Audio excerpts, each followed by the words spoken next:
Muy buenas y bienvenidos a un nuevo vídeo de Rincón de Historia TV. En el vídeo de hoy vamos a seguir con nuestra serie de vídeos sobre Jesús histórico y vamos a centrarnos en las fuentes arqueológicas. Comenzamos.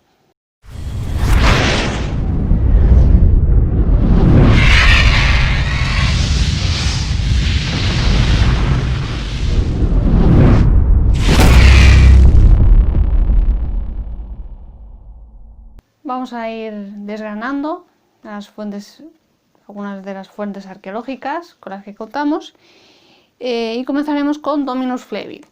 Las excavaciones en los años 1953-1954 por los franciscanos, propietarios de aquellos lugares, desde 1881, sacaron a la luz tumbas de la Jerusalén cananea de los siglos XVI, entre los siglos XVI y XIV a.C., tumbas judías de la época de Cristo, datadas entre el siglo I a.C. y siglo I después, que son del tipo Kog.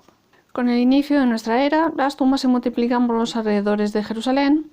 Son de dos tipos y se hallan dispuestas en torno a una sala rectangular. Un primer tipo cruza perpendicularmente las paredes de la sala. La tumba se encuentra un poco elevada y, de acuerdo con su longitud, no se puede depositar en ella más que un solo cuerpo. Presenta de este modo la forma de un horno crematorio llamado Kog en hebreo. El segundo tipo es diferente. Sobre la pared de la sala, en plano horizontal, se encuentra un nicho sobre el cual se extiende un arco abovedado o arco solio. También tenemos tumbas más tardías, ya del siglos II y IV después de Cristo, y los restos de un monasterio de la época bizantina y árabe. Las monedas descubiertas cubren el periodo asmoneo y romano desde el 135 hasta a.C. al 15-16 después de Cristo, lo que significa que estas tumbas fueron usadas hasta el año 70. Las otras tumbas son más tardías, de los siglos III y VII, y son del tipo arco solio. Con las monedas, los arqueólogos descubrieron lámparas y jarros de cerámica, objetos de vidrio y de piedra, 7 sarcófagos y 122 osarios. Son pequeños cofres de madera o de piedra de entre 50 y 80 centímetros de largo, 28-50 de ancho y 25-40 de alto, que contienen los huesos del difunto. En la práctica se colocaba en un sarcófago que podía o no servir de lugar de reposo definitivo o en un nicho, tallado en la pared de la tumba. Tras la descomposición del cadáver se recuperaba la osamenta para depositarla en un cofre. En Jerusalén, la utilización de los osarios se halla bien marcada cronológicamente, a grosso modo, entre el 50 a.C. y el 70 después de Cristo. La decoración más empleada en estos osarios es la roseta, que al igual que la estrella de Istar o Iana, identificaba al planeta Venus, símbolo de luz, de vida, de Dios. En varios casos se encuentran también signos o marcas, por ejemplo un triángulo, grabados en un extremo del cofre, que por lo general corresponden a una marca del mismo tipo de la existente en la tapadera. También hay inscripciones grabadas o dibujadas con carbón de madera o con pintura. La mayor parte de las veces se trata de nombres de los difuntos o de invocaciones. Más de 40 inscripciones de este tipo han sido identificadas en los osarios de Dominus Flevit. Por lo general dan información sobre el nombre del difunto o en ocasiones sobre lazos familiares o acerca de su estatus u oficio. Una inscripción en la que nos vamos a detener es la que aparece en el osario número 21, que dice Judá el joven, prosélito, fabricante de queso. Sobre el borde se encuentran signos trazados con carbón leña, una especie de monograma compuesto de una iota y de estas letras griegas, y otra combinación de las letras estas de aquí, que significa Jesucristo, ¿vale? O Cristos o cristianos, que es el nombre que se emplea desde el año 44, lo que empezó ahí en Antioquía a partir del año 44 después de Cristo. En el osario número 18 tenemos otra combinación de letras griegas, de estas 3 letras griegas, que se lee como Jesucristo es nuestro seguro. Jack Finnegan concluye de manera prudente el estudio que ha realizado sobre los osarios de la necrópolis de Dominus Flevit con estas palabras: muchos de estos signos son susceptibles de revestir una interpretación cristiana, y la mayoría de los nombres que también se conocen en el Nuevo Testamento proceden de un conjunto de tumbas que llevan los números 65 a 80 y en particular las pertenecientes al grupo funerario 79. En este grupo 79 se encuentran los osarios número 12 marcados con una cruz y una C y el número 18 con la iota, la chi y la beta en monograma. Y el número 21 con la chi y la ro en monograma y los nombres de Judá y Safira.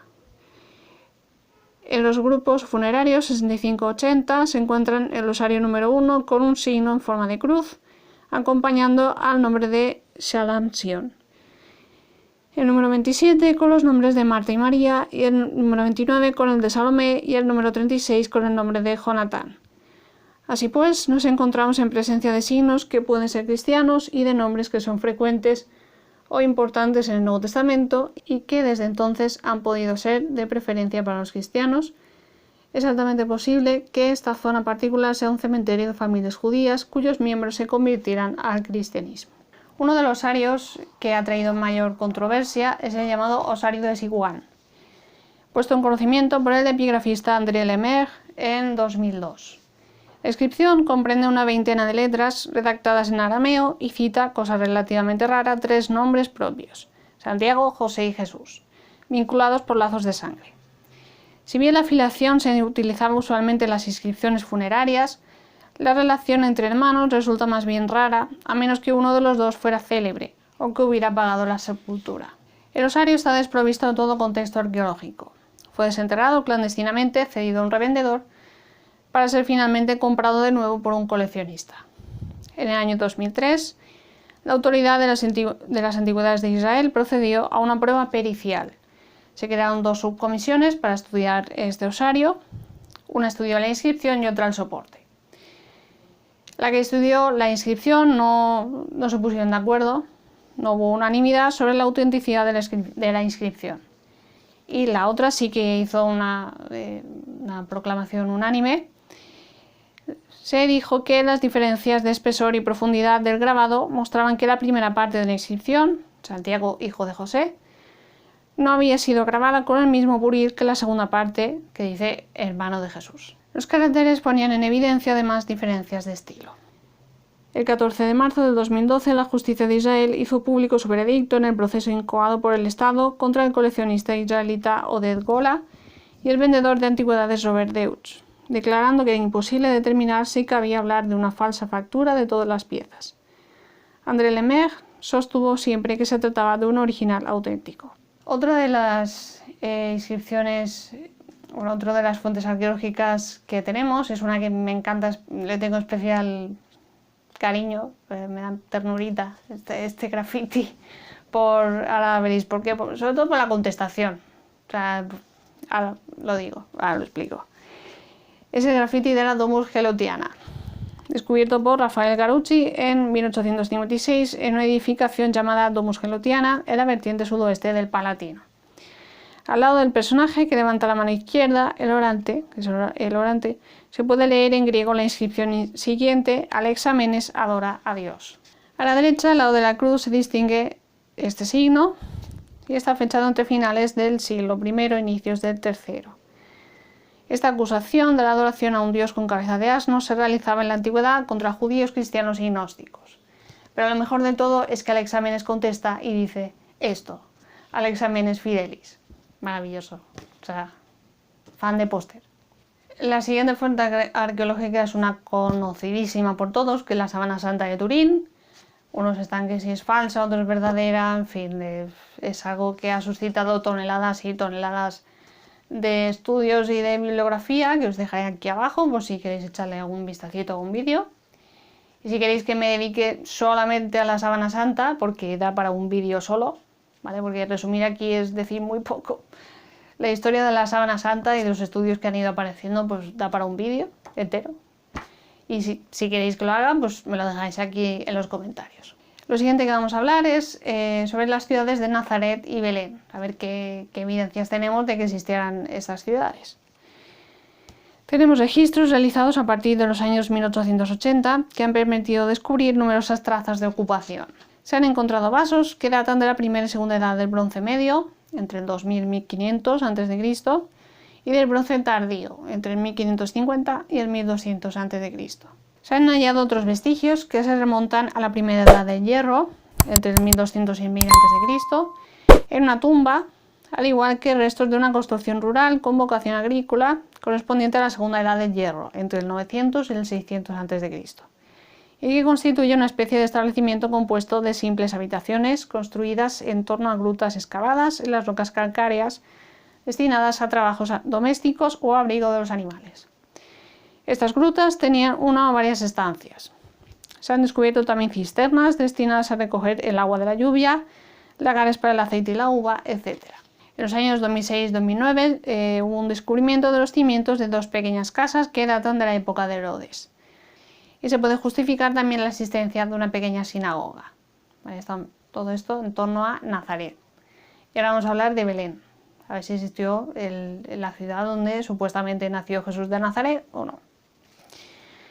Desde 1992 a 2003, el arqueólogo israelí Aviram Osri ha dirigido unas excavaciones en una aldea llamada Betlem, situada en Galilea, 6 kilómetros al oeste de Nazaret. Descubrió los vestigios de una ocupación judía de la época herodiana y de una basílica cristiana, de los siglos V y VI, asociada a un monasterio y una hospedería. Eli Shukron, director de las excavaciones dependientes de la Autoridad Israelí de Antigüedades, encontró durante unas excavaciones arqueológicas llevadas a cabo en la ciudad de David, en Jerusalén, un fragmento de una pieza de arcilla que lleva el nombre de la aldea de Betlem, escrita con caligrafía hebrea antigua. Es un pequeño sello que data del primer periodo del templo, que es entre 1106 y 586 a.C., alrededor de 1,5 centímetros de tamaño, y que estaba insertado en un objeto o documento escrito que permitía su autentificación. Seguidamente vamos a hablar de una piscina de 5 pórticos que aparece en el Evangelio de Juan, y porque se ha discutido mucho de si eso es posible, si una piscina, 5 pórticos, ¿a dónde vas? Si realmente es verosímil o no. Vamos a ello. El texto en cuestión al que vamos a hacer referencia es el siguiente. Es Juan capítulo 5, versículos del 1 al 18. Después de esto se celebraba una fiesta de los judíos y Jesús subió a Jerusalén. Junto a la puerta de las ovejas en Jerusalén hay una piscina llamada en hebreo Betzata, que tiene 5 pórticos. Bajo estos pórticos yacía una multitud de enfermos, ciegos, lisiados y paralíticos que esperaban la agitación del agua. Había allí un hombre que estaba enfermo desde hacía 38 años. Al verlo tendido y sabiendo que hacía tanto tiempo que estaba así, Jesús le preguntó: ¿Quieres curarte? Él respondió: Señor, no tengo a nadie que me sumerja en la piscina cuando el agua comienza a agitarse. Mientras yo voy, otro desciende antes. Jesús le dijo: Levántate, toma tu camilla y camina. Enseguida el hombre se curó, tomó su camilla y empezó a caminar. Era un sábado, y los judíos dijeron entonces al que acababa de ser curado: Es sábado, no te está permitido llevar tu camilla. Él le respondió: El que me curó me dijo: Toma tu camilla y camina. Ellos le preguntaron: ¿Quién es ese hombre que te dijo: Toma tu camilla y camina? Pero el enfermo lo ignoraba, porque Jesús había desaparecido entre la multitud que estaba allí. Después Jesús lo encontró en el templo y le dijo: Has sido curado, no vuelvas a pecar, de lo contrario te ocurrirán peores cosas todavía. El hombre fue a decir a los judíos que era Jesús el que lo había curado. Ellos atacaban a Jesús porque hacía esas cosas en sábado. Él les respondió: Mi Padre trabaja siempre y yo también trabajo. Pero para los judíos esta era una razón más para matarlo, porque no solo violaba el sábado, sino que se hacía igual a Dios llamándolo su propio Padre. Durante mucho tiempo se ha estado investigando sobre la posible existencia de semejante lugar, porque resulta difícil imaginar una piscina que tuviera 5 pórticos. La mayoría de los investigadores han rechazado esta idea, considerándola como una creación literaria del evangelista o de su escuela. Sin embargo, se refieren a ella con precisión tanto Pelerín de Burdeos, hacia el 373, como Eusebio de Cesarea, quienes sin embargo no ofrecen precisiones topográficas muy concretas. Juan habla de una piscina probatica en Jerusalén, sin aportar detalles complementarios, ya que ese lugar debía de ser muy conocido en aquella época.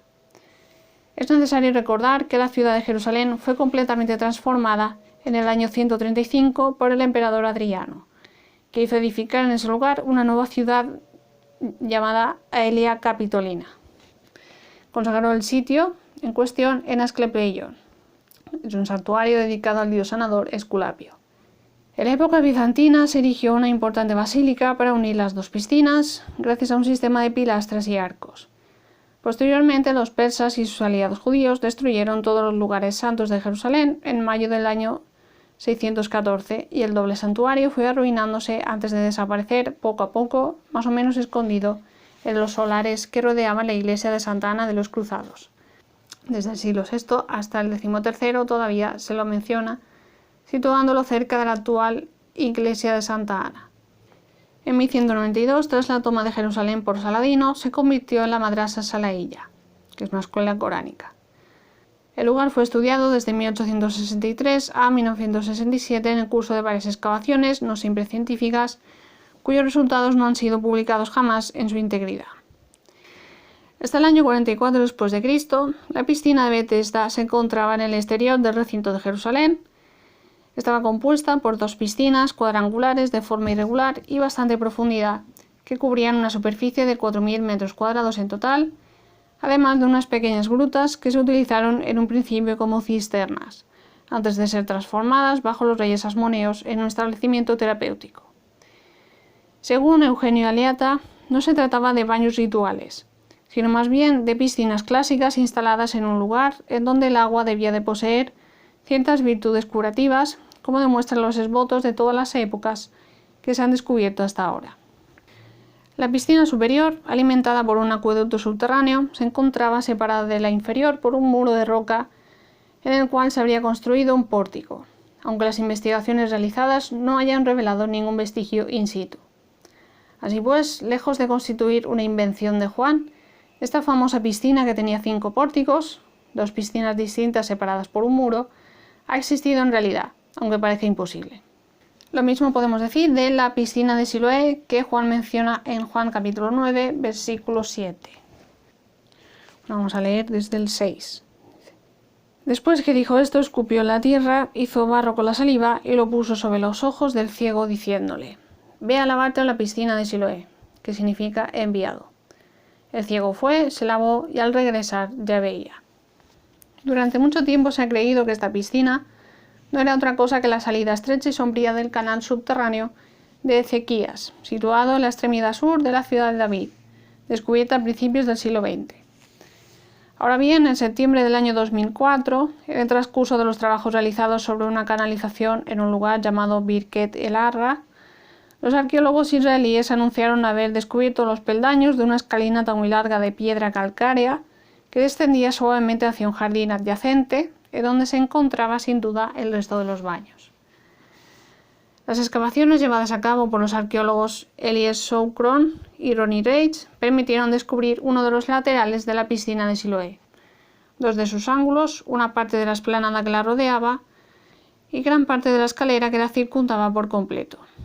Los restos de la albañilería recogidos confirmaron que estos baños estaban en uso en el siglo I de nuestra era. Mucho mejor que el emplazamiento estrecho y poco profundo del canal de Ezequías, la disposición más espaciosa del nuevo lugar encaja de forma más adecuada con los restos de un antiguo baño público. Las largas marcas que rodean el lugar permitirían acceder a él a un gran número de personas. Su proximidad con la desembocadura del túnel y el barrio de Siloé, al igual que los objetos descubiertos, monedas, cascos y tapones de vasos de piedra, permiten identificarla con certeza con la piscina citada en el Evangelio de San Juan. Y esto no es todo, la arqueología bíblica continúa, hay más investigaciones en torno a la Biblia, por ejemplo en torno al relato de Maús, que tenéis abajo en la descripción en la noticia. O sea que esto está en continua renovación y con los descubrimientos no paran de crecer. O sea que es una disciplina interesante, pero aquí os he querido ofrecer unos ejemplos de cosas que demuestran que es verosímil lo contado en la Biblia. En el siguiente vídeo hablaremos de lo que es el texto evangélico. ¿Vale? Vamos a ver qué criterios se establecen para saber si el Evangelio que tenemos actualmente, las Biblias que tenemos, se asemejan, en qué medida se asemejan a los papiros y a los restos más antiguos que tenemos del texto en cuestión. Porque, en fin, a lo largo del tiempo, pues, como ya sabréis, al principio los copistas eran los que copiaban, como su propio nombre indica, los textos, o lo traducían. Entonces, ¿qué porcentaje manejamos en cuanto a errores del copista? ¿En qué grado la Biblia que tenemos actualmente se asemeja a los papiros, a los restos más antiguos que tenemos del texto evangélico? ¿Vale? Vamos a hablar un poquito de todo eso.